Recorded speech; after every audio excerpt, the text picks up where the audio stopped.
Welcome to This Week in the PNFL. I'm your host, Mark Hill. Along for the ride is Mitch Grawl, Dean Chambers, and Steve Corbett. How you doing, fellas? Very good. Yeah, fantastic. All right, we got one more person in the booth. We're cramming them all up in here. Pretty soon I'll give the list of all the coaches, and we'll all be crammed in like being crammed in a telephone booth. How about that? So, all right, so. A lot of activities been going on this past week. A lot of flurrying with the draft. I think this is probably the shortest draft that we've had. We started on Friday and we finished up on Saturday. A lot of poking and prodding. I think everybody wants to they want to try to get it down to one day, and then after that they want to get it done in 1 hour. That would be Mitch. If he can get the draft done in an hour, he'd be happy. So, well, you don't have to know. The younger people in the audience may not even know what a phone booth is. Well, it's those things that, if they've watched, the British, it was a British sci-fi show, and Doctor Who, exactly, had a little telephone. He had a call box that he was in there. So, yeah. So that's, yeah, so that's kind of interesting. So, but getting back to this, we have the draft. Draft is over and done with. We've also been doing signing some free agents. We're into that right now and doing training camps. There was another notice that was put out today by Rich that we need to have the stuff done, I believe, by Saturday. He has a deadline if you're going to sign some free agents so he can get the training camps turned in. Also, we're going to talk about the big news. One of the other big news that we had is Rich went through and flushed out all the old guys that was on the free agent pool, and he claimed that some people were whining. I don't have a clip of a baby whining, but, or Arnold Schwarzenegger with his little drop of telling us to stop whining, but hey, you guys asked for it and he gave it to us, so we have nothing to complain about. So you guys can't complain if you want to bring those people back. So now that I've rambled on far too long, so going into the draft, guys, let's start off with Steve. How did you think the draft went? How did you think your picks were? And then we'll go over to Dean, get his opinion, and then we'll wrap it up with the numbers guru, who's been talking about the numbers and how the draft all shook out according to his stats, which will be Mitch, who also just put out a list today. I think updated stats on that. So, Steve, we're going to go ahead and start with you. All right. I was impressed by how fast it went. First of all, I was like, and I was actually alarmed because I was used to us having a whole week or something. So I was like, oh no, now I have to speed up my preparations for the season. So, but basically, I thought the draft was pretty good. I think most teams came away with some really good, solid players this time for their teams. And I only had 2 picks going in and got a third one. But I got what I wanted in the first round. I was looking for a linebacker. But essentially the main challenge for me was like the third round of that pick where I had picked a tight end. I was like, well, maybe I should get a running back. But I was looking at it came pretty closely. And I was like, okay, I remember telling all you, no, I won't pick a tight end, but I ended up doing it twice. So there's a bit of irony for you. But I think what I saw really good, the best pick, I have to say to me, the best pick was without a doubt Mitch picking that defensive end in the first round. So that was like, wow, I was like surprised he fell. So that's my thoughts on that draft so far. All right. Dean, what was your take on it? Well, as far as the draft itself and how it went, as far as how it was initially, it went very well. We completed the draft in record time. As far as my draft and my picks and my team, I went into this without a whole lot of early round draft picks, none in the first and third, due to trading my picks away in the past.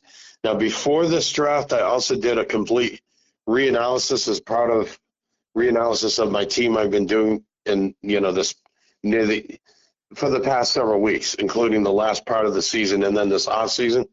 Now, I re-examined some of my old draft classes and which ones were successful and which ones were not. And successful meaning, how long did those players stay on my team and end up playing a role, or did they get traded away, or what happened to them? And, for example, my 2041 draft class, I deemed to be mostly a failure because I drafted one good receiver there that I've since traded to Las Vegas for a cornerback. I drafted 3 cornerbacks that are no longer on my team. And so I ultimately did not get long-term value out of those draft picks because most of those players are not on my team. So I went into this with a focus on how do I better use those draft picks to draft players that are actually going to play a role on my team and be successful and stay on my team a while, or even if I trade them, get good value for them. The last 2 draft classes, 2042 and 2043, have been better. And I think 2044 is going to end up being a very good draft class because I drafted some key players that are going to fill key roles. I drafted the defensive tackle at the end of round 2. I drafted a wide receiver who's going to play this year. I drafted a defensive end who will be very good, a couple other players that will play roles.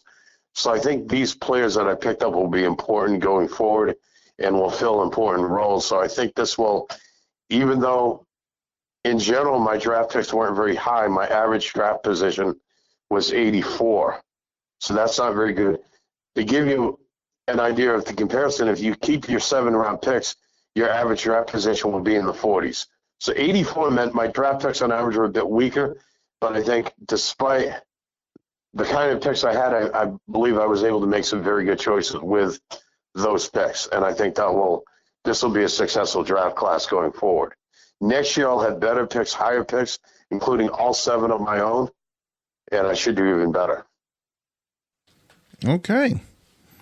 Very interesting take. Now we are going to take the mathematical, scientific aspect of it, and we're going to pivot over to the guru, the numbers man, Mitch Grawl. So, Mitch, Yes. how did you feel the draft went overall? How do you feel your picks went overall? And let's talk a little bit about your analysis. Sure. I'll give you free reign because I know that some people were looking at it and they didn't really understand it. There were some comments about the numbers. I had a lot of people that were had questions and whatnot about my initial piece of analysis out there, and it's similar to what I've done before, where I weight each position based on impact in on the field, and then I've got some weightings that I do for each what do you call it, ratings category out there based on the position, etc. And so I did, just right before the show, I did send out a revised analysis for the draft. And the reason I did that, and talking with some of you all, via email and getting some of your feedback on our different platforms, I felt that I had slightly overrated or maybe put a little bit too much weight onto the wide receiver position. I've probably done that the last couple of years, as I was talking with one of you all. And so I did adjust the impact rating for the wide receiver position. And then I also, the way I weighted my initial draft board, I put about 50% of the total weighting on actual ratings and about 45% on potential. And then I put 5% just based on their position of impact. So I switched that and I put it at 50% potential, 45% actual. And so with this revised information, I actually feel like it maybe does give a better depiction of how teams did out there. And so from this, I'd say the big winners coming out of this draft class here, Washington, I think had the best draft of anyone. I felt like I got what I wanted, and as Steve said, to have what I felt was the number one overall athlete and prospect in the draft fall to number 4. At least, based on my numbers, I was ecstatic. I actually went into the draft looking to start off the draft a cornerback or maybe a wide receiver, but when then that guy fell number 4, I can't pass this up, and so I was still able to fill a kick returner spot later in the draft with a faster wide receiver, but I felt good. Jacksonville, I think, had a great draft, even though they didn't have but 4 picks. The quality of those picks, actually, I had them rated number 1 in the quality of the picks that they made as far as the talent level per pick. And then you, Steve, I have you right there. Again, maybe not a ton of picks, but the quality and the value you got was very strong. And then the Jets, I thought, were another big winner. On the flip side, Giants, 49ers, Pittsburgh, probably particularly the Giants and the 49ers, I think, went for a lot of super high potential players. It's going to take a while for them to, I think, be contributors. And then Pittsburgh had some good picks, but I think they also stretched in some places to get some needs. And so, they probably walk away feeling pretty good about their draft, even though they might not rank as high as he probably would expect them to. But overall, I think everybody said the speed of the draft was good. I think he had a good rhythm, and I think that's the key. Is giving a rhythm, because sometimes, when you're waiting 9-10 hours between picks, you kind of lose that rhythm to the draft. And so it kept it going and fun. And I think good stuff all around. So that's my thoughts and analysis, Mark. Yeah, I know that with the draft going by so quick, and I don't know if that's the quickest draft that we've had, or at least since I've been in the league, that's been the quickest draft that we've ever had. I think the one prior, I think we had started on a Friday and we finished it up on a Sunday, I think Sunday evening. And then I've been a part of the ones that's just gone on for about a week or 4 or 5 days. And I'm sure Mitch was pulling hair out of his head on those real long ones. I mean, like I said, I'm picking on Mitch when I say this, but if they could have a draft finished in an hour, 1 hour to do the draft, then 1 hour to do the signings, and 1 hour to pick up the free agents, training camp, and another hour. Yeah, he would do that if he can get it all done in a day, and then start playing games. We'd be preparing for week 2 games right now, Mark. Yeah. It's funny because Rich is like, I'm turning everything off. I need time, guys. I need time. So I was prodding him a couple times. I says, okay, so the draft is done. So we can do the training camp on Sunday, start running games on Tuesday. And he was like, yeah, you wish. So I was paraphrasing, but it was like, yeah, pretty much, yeah, you wish. So, but yeah, we went through the draft. That was pretty quick. From what you guys can recall, that's been in the league way longer than me, has that been the quickest draft we've had? This is the quickest draft since we've been doing it. Quickest forum draft. For sure. In the Only forum, when we used to do draft stock and complete it like 3 hours in one afternoon could we do faster. But on the forum, this is a record for the forum. Very fast. Yeah, and here's the thing, heck, I think the thing that made the biggest difference sort of speed was the fact that the WhatsApp, because I think that we got like 12 of the 18 coaches on there, or 11 of the 18, whatever. Well, anyway, that's how we kept each other alerted. Where in the past you send the email out and people wouldn't look at their email or get an alert, or they weren't there like me. I ran the alerts. Right, because I won a couple errands, and then I'm seeing on the WhatsApp, and if you don't get the WhatsApp, then I get this prod from Mitch, Seattle's up. I'm driving, dude. I'm driving. When you're on the clock. Yeah. Because it was going so fast, I was making sure you saw it. Yeah, because I went out, I figured, okay, it's going to be a while. I was like, well, you're up. Like, holy crap. Okay, that's quick. So yeah, definitely had to. I think that's the biggest thing. But plus, it made it fun. I told Charlie that for those of us who were on that WhatsApp group, it was almost like a little draft party there for about 36 hours. Yeah.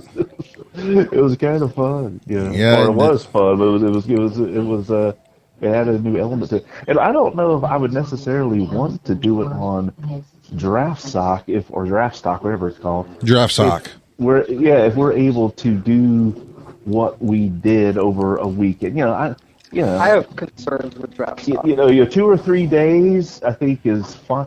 Now, do I want to go a week? No, but heck, I think trying to cram it into a 3-hour draft stock, I think we'd lose out on a lot of the conversation that we had. Yeah, I think a week. I think if we could stretch it out to the full weekend, I think that would be good. Yeah. Or later into Saturday. James will never go for a draft. Be a draft stock again. Yeah. In that situation, you had a lot of picks. It was like a 4th-round pick, and you get disconnected and couldn't get back on, and you get back and found that a punter drafted for him. I thought it was a joke. Like, I think it was like Rich and a couple of the joke, we'll just go because he's not online. Back online, I thought they were going to allow him to change his pick. And they said, no, that's what you get because you got booted and you didn't enter in a pick. You didn't send Rich a list. That's what you get. And because he's been pissed about it since, and I can't blame him. I may talk trash about James, but I would be seriously pissed if that happened to me. If a 4th-round pick got used on a punter like that. Yeah. So, and any one of us could get disconnected from that thing. That's the problem right there. And we've had way too much internet disconnections, all of us, work, everything lately. And I was like, draft stock? Hell no. I know what's going to happen. I'll get disconnected. Or someone like, someone like James getting disconnected again would be absolutely horrifying. And especially for the new coaches, it potentially could be a bad experience in that way.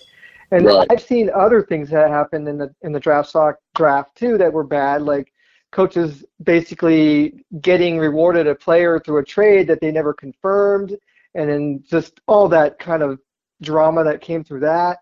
So to me, just draft stock is if we're happy with getting a draft done in 2 days in a forum, why do we need draft stock?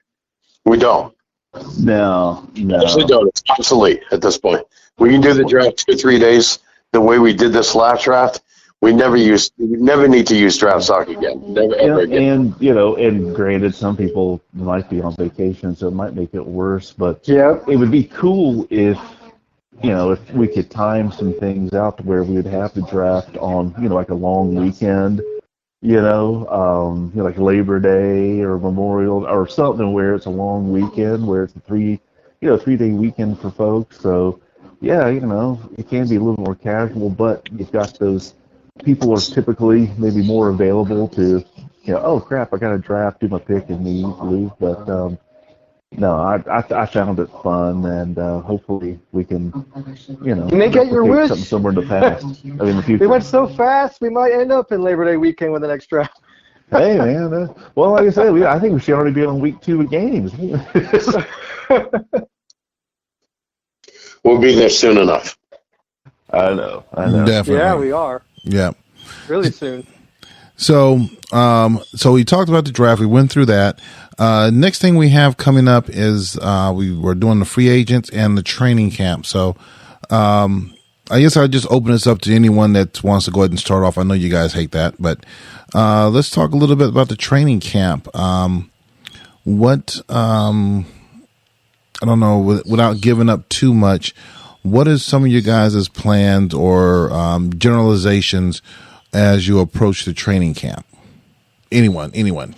Well, Mark, my focus in training camp, without giving too much away, is to make sure that my team comes out better than when I started. So that's pretty much. I'll say simply about training camp. Most of the key players in my training camp, I put their ratings in a spreadsheet, and I've kind of mapped out how their whole training camp is going to go until they get maxed out at their ratings. So actually doing the training camp was easy. I just simply look at those numbers and I say, oh, this player I'm hitting in agility, strength, and hands, or this player is getting hit in acceleration and endurance, or whatever it is. and it just made it easy to put them in, and it's allowing me to maximize how much training and getting those players up to certain ratings even sooner by doing that. I would recommend everyone do something of that sort. Well, and to your point, I mean, I don't have a believe it or not, I don't use a spreadsheet to do that, but I do on my normal roster sheet along with the training camp. The training camp tool utility that we have. Um, Try to do something similar to that.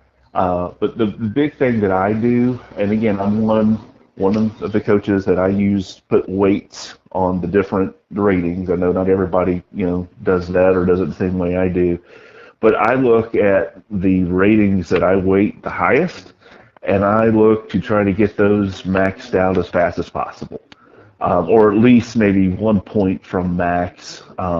As quickly as I can, because sometimes, it might make more sense to spread the points around to other things. But that's, I would say from a strategic standpoint, that's what I do first. So if I got a wide receiver and, they're missing, 4 points in max and speed and 4 points in max and agility, I'm not going to split and try to do 2 and 2 or 1-on-1. I'm going to put all my money on speed and try to get that as high as I can, as fast as I can. So that's from a sheet standpoint, Mark. I'll just add that.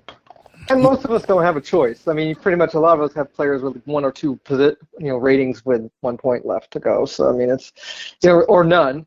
So we don't really have a choice in all cases. But I would say that one tip I would give people is if you have rookies who are, or even 1 to 2 year players who are definite practice squad players, you should take that opportunity to spread out the allocation of your ratings. You don't want to make them interesting for someone to poach them from you. So you want to make sure that you take advantage. Like, so if they have like a 5 and a 2 and a 3, spread it out. Take advantage of those spreads that you can do with the actual training camp allocations for those players. You don't want to make them max in a certain great score that makes them appealing to be poached from you. So for practice squad players, look at those guys as like, make them vanilla, but still boost them as much as you can. Yeah, Well, I wouldn't know about anyone trying to poach players off a practice squad. I mean, that's unheard of. As far I've never heard of that. You ever heard anyone doing that, Mitch? Yeah, they really helped you out last year, didn't they? The other advantage, add to what Steve said, the other advantage with younger players that need 2 or 3 points of multiple ratings, the more you spread training camp percentage out like that, you're taking advantage of the rounding error. When you look and you see that you put 30% on a rating and it goes to like 84.6, that rounds up to 85. So the more ratings that round up from a half a point or 0.6 up to a full point means you're gaining more points in your training camp by taking advantage of that rounding error whenever you can. Exactly. As opposed to situations where you like slap 65% on one rating and he's going to gain 2.2 points. Well, if he gained 1.5 in that rating, he still gains 2 points. If it's 2.2, then that's training camp percentage is wasted there. So the more that you take positive advantage of those rounding errors where it rounds up, the more advantage you get, especially in younger players. Now, older players, like Steve said, you get to a guy who needs 6 points and it's 1 point and 6 ratings. You're slapping 65% in one of those ratings and you're getting 1 point. That's all you get. You can't do anything about it. But the younger players, the better, and that's why I map those out in a spreadsheet, because then I see, well, I'm getting 1 point in speed, 1 point in agility, 1 point in endurance, and then next year I'm getting 1 acceleration, maybe another point in agility, and you maximize how many points you're getting so that you get that player closer to whatever ratings goal. Like for me, for example, a wide receiver needs to be 694 or higher to be a starter. Well, if I have a young receiver like 688, how sooner can I get him to 694? And the 694 is in the proper ratings. It's like speed, acceleration, agility, hands, endurance, so on. So that's what you should be shooting for in training camp. How soon will your players get to that rating, and how soon, whatever the rating is you're looking for, whatever the rating goals is, whatever whatever skill areas, whether you weight, agility, strength, whatever ratings that you weight as more important for that position. You draft players that you think are more in line with that anyway, and then how do you train them to get them there sooner, early in their career? Because if you have a player that gets there by his third year, that's better than one who takes 6 or 7 years of training camp to get there. Some of our players in this draft particularly were definitely long-term projects that are going to take longer to get there. So those are all things to keep in mind when you draft and then when you do training camp. Mm-hmm. Okay. And don't be afraid to take advantage of the players that have like a 4-point gap in a very key rating, because you can put those 65 and that, let's say it's an 80 and their max is 84. You can put 65 in that rating and they'll go from 80 to 83. You'll be literally 1 point away from max the next season. That's what I was talking about, Steve. Yep. Yeah, if you've got folks that's why I always look and see what are those key weighted ratings, and I'll always attack them first. Okay. All right. So, last thing that I think, matter of fact, let me back up. Next item that we want to talk about, and then we'll go with the question that was posed on the WhatsApp forum. Rich had, there was some talk about trying to purge out the old free agents that were out there. And, and according to his posting, he stated that, for all the people that were out there whining, wah. So he went on ahead and he purged out all the old players. So, huh? I didn't hear any whining. I heard concerns raised on our last show, but I didn't hear any whining. Well, he said, according to him, he said we were whining. So, yeah. So, let's talk a little bit about that. What, now that the draft's over and a lot of players were flushed out. I know he did mention that if there was a player you was interested in prior to him flushing all those guys out, if you wanted to bring him back in, he was giving you guys, I guess, a grandfather window where you can try to pull him back in. But what's your guys' opinion on your final opinion on him doing that, flushing all the players, all the long-term players? I know it was a good thing, but do you think he did enough? Do you think he did too much? What's your opinion on that? Anyone? I think it was a good thing. It needed to happen. All of those no ones and all those 17-year-old players that are never going to play again. I think the league files are becoming unstable because there was a lot of garbage, a lot of rubbish that needed to be cleaned out of there. So I think it's a great thing that he was able to do that. Okay. I agree, and I think the next step, and I know I've shared this with Rich, and I can't remember if I've shared this with Charlie or not. I know I was trading some emails back and forth with Rich on this, but I hope we reduce the number of players in the future draft pools. I know this past season we had 370, but we only needed to draft 126. And when I look at, and I know that Charlie, he does a wonderful job of taking the NFL draft and trying to split it in two, because we'll do the 2 drafts a year. But if I was looking at the 2023 NFL draft, and if we just took the players that competed in the combine, I mean, it was a little over 200, 200 and something. And so basically it'd almost take what we have in a draft pool right now, and if we split the combine over 2 drafts, it'd still be half the players that we currently have in the draft pool. What I just said probably just made it sound worse, complicated, but basically we should probably cut our draft pool in half. I fully agree. And you got to understand, when I ran the XFDS, I literally went, when I was doing that for our draft, I actually calculated how many gaps people had on their teams and took that into account, and then obviously knew the 126, right? And so that told me, like, okay, I only need this many at this position, center. I only need this many at fullback. And so I literally looked at it based on where the gaps were. Of course, it was a little easier because we had a 4-year thing, and you'd have a gap no matter what, right? So, but basically, it's a little harder with a up to random 15, 16-year careers for players. But you can look at it and see, okay, let's just say a baseline, you need 6 receivers, you need 7 offensive linemen. So you just, if you did that math and you look at it and see where people are without reaching those basic minimums, you would kind of get a sense of how many players you would need above that 126 to give some people a little bit more of a choice, right? So because of preferences, and that's about it. And that's how I did it, and then that's what I would recommend doing again for this league for next draft. And you think about, I've been wanting to talk about the whole, ratings differentiation and all, and you think about with our 370, players in the draft pool. Yeah, in this past draft, we definitely had some players that were, I think definitely were separated out from, from the others at the top. But then, you get to about the 3rd round of the draft, or heck, maybe even the 2nd round, and depending what you're looking at, and there was not a whole lot of difference, right, between say the 3rd round and the 7th round of out there. Because you think about it, when you have that many players, even if you don't draft the worst players, with 370, that's still a lot of good players that are going to be drafted. So 80 per draft, that would be about the right number. Yeah.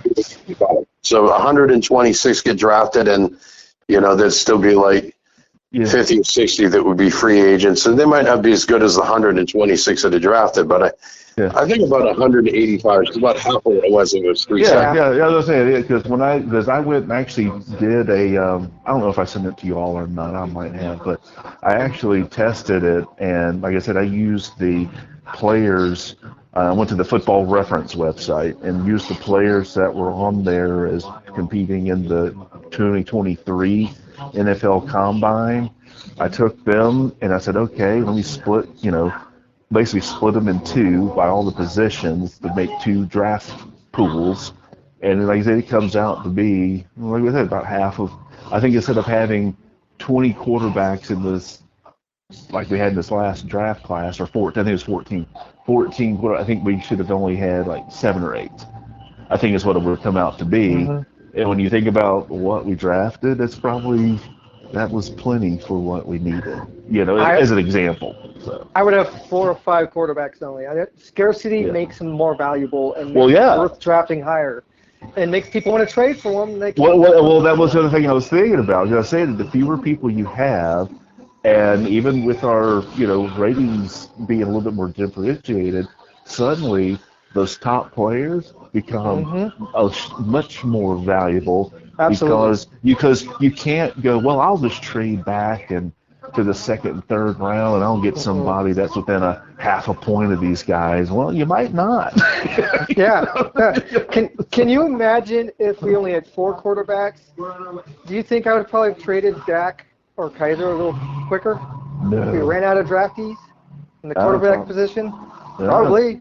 Yeah.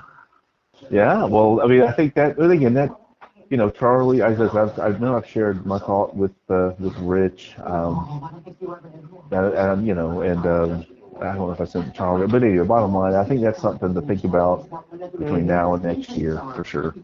Yeah. Hey, we're just getting better at it too. So I love where things are going with the draft and free agency and everything. So we're doing great. Yeah, it's not. We're not coming from a place of weakness. I think it's just only making it stronger. Yep. So. All right. Okay, so we finished those up. Last topic that we're going to talk about is I posed a question today, and I got a request or a question by Donovan. And he asked, without giving away any trade secrets, he wants to know how we personally approach week 1 opponent since there's less data to game plan with. Let's start with Dean, and then we'll go to Mitch, and then we'll finish up with Steve. I I don't know that there's anything particularly different about it being week one unless it's like a new coach. Whoever's playing Denver in week one, yeah, you have no idea what he's going to do because he wasn't with us last season. Yeah, I But think for it's everyone else, Jacksonville. I think I saw him complaining about that. But I think for everyone else, you might take a look at, like if I'm playing Steve week one, well, I look at what he did now. Granted, he could change an off season, but those of us are only going to change so much in off season going into week one. So you look at what they did the previous season. You kind of, if you play Chicago a number of times, you kind of know. Well, point is, when you play Chicago, you never know what you're going to play against. But that's a different issue. But you kind of know what these different people do and how you have some idea of how they do it. So I don't see anything unique about it being week one. I mean, I'm playing the Giants week one. I play the Giants 2 times every season. I've played the Giants 2 times every season since rejoining the NFC East. So, when I get to a week before, the game, I'll start. Right now I'm working on defense in general and not working on my week one opponent. But when I get to that last week before week one, then I'll focus on playing the Giants, and I'll put together game plans and profiles to play the Giants like I would any other guy now. I don't have any stuff from the Giants this season, but I know what he did last season and the season before. So for me, unless you're playing someone new, like whoever plays Brian, you're just going to have to put together a good game plan and hope it's good enough. We don't. Brian is a new coach. He may be very good. He may struggle. We have no idea.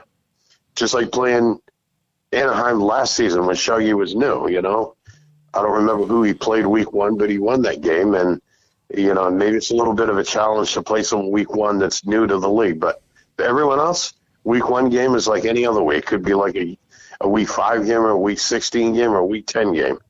You just prepare for that game the way you would any other game. Okay. Mitch, what do you got? Yeah, I'm similar to what Dean said. I mean, I'll be honest. I don't put quite as much time into week one as I do others, just because, as we've said many times, it's kind of the biggest crapshoot of the year, regardless of who you're playing. I agree with Dean that, yeah, if it's people you've been in the league for a while and ones you've played, yeah, you've got some history there. You kind of know a little bit of the way they like to approach, or you've got you practice against them, etc. But still, that week one, the teams decided, you know what, I'm tired of being a run and shoot team. I'm decided this year I'm going to be a smash mouth run team. Well, you have no idea until week one, right? That's going to happen. So, it's the week that you see the most upsets, because if a team has decided to change their entire, scheme or their philosophy, that's the one week where nobody knows about it.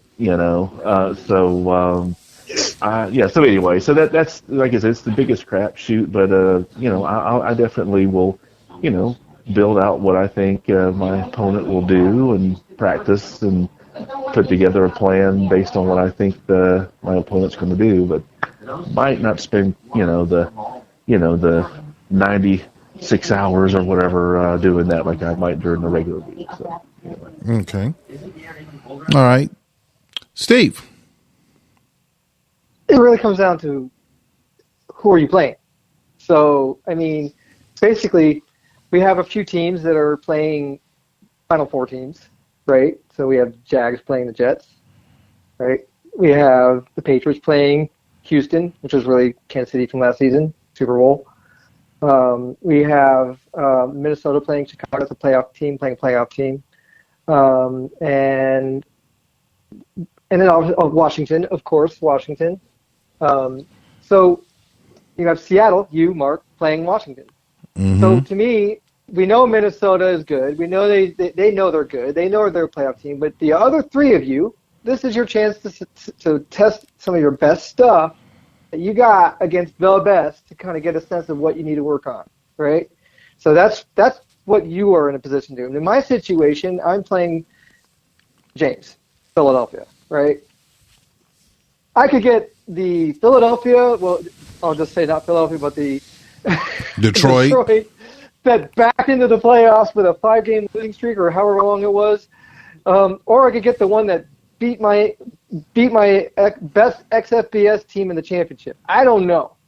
So I don't know what I'm going to get with him. It depends on how busy he is and all that. But all I can do in my situation is prepare based on what I've been doing in the off season to improve all my stuff, so I don't have a 9-game losing streak, like not losing streak, but 9 losses like I had last season. I am out to improve my stuff. That's what I am focusing on. I'm not really focusing on who my opponent is. I want to see if I'm going to achieve and improve in the areas that I felt I was not doing well in last season. And so I'm going to look across those things and say, okay, what happened in that game? Oh, threw a lot of interceptions. Oh, wow, maybe I shouldn't be using those pivot plays on the part of the I know what you're talking about. I know what you're talking about. 4 interceptions from them. I'm like, no way I'm going to use those. Oh, gee, wow, what amazing! I made new pivot plays that hopefully clear those annoying corner defenders. So submitted those are in the pool that came out this week, today I think. So yeah, pretty much my goal is to figure out how to address the things that I felt that I need to work on, and that's where I'm focused on for week 1. For me, week 1, I'm going to get a sense of, did I make any changes and improvements? How are these players going to play too? I mean, if I'm starting Justin Herbert, I mean, how's he going to play? I'm curious. So take advantage of week 1 to, it's really for you to test out your roster depth, who's going to be starting and who's not, all that kind of stuff. Kind of get a sense of how they look on the field when you see the film. Like, oh gosh, that receiver was just like garbage. You'll know right away from watching the videos. So this is your week 1. You approach it as hey, it's a trial run. It is our preseason game. Right. It is truly the preseason game. But the only problem is this one counts. Yeah, definitely. Yeah. Yeah, that's what I look at. And, definitely, I know you guys, a lot of coaches out there run those sims. So you get your profile set up, you run your sims and see what works, what doesn't work, and make your changes off of that. So, all right. So as we come to wrap this up, let's go around the table one last time. Any final comments? Let's go ahead and let's start with Dean this time. Final comments. Yeah, you can sim all the games you want, but there's some factors that nothing replaces the advantage of watching a few games, and you find out errors in your profile and other issues, and you see things, plays that have that cause delay of game penalties and things like that. You can look at a sim log of 200 games and it doesn't show those issues, so you still have to watch games. Whether or not you sim games, and no matter how many games you sim, you still have to watch your games to see how it plays out, to work on profiles and game plans, especially profiles. All right. Steve, what do you got? All I have to say is please double check your profiles for week 1. Don't drive Charlie and Rich crazy. Oh, jeez, yeah. None of this razzle dazzle on 1st and 10 for crying out loud. Exactly. Please double check your profiles, everything, and your game plan as far as the count of the categories and how many time passes you're allowed and how many rollouts you're allowed and how many QB keepers you're allowed. So make sure you double check all that. All right. And don't pick those 85-yard field goals. That's probably not. Yes, exactly. Definitely. All right, Mitch, what do you got before you take us home? No, well, everything that the guys just said there, I think definitely, watch some of your games played out, because, I tell you right now, play NY7 Wash. That play, if you just send it, you'll go, man alive, man, this play is super strong. And then when you watch it in the game, it gets a delay of penalty like every 3 times. So NY7 Wash for those who were taking notes out there.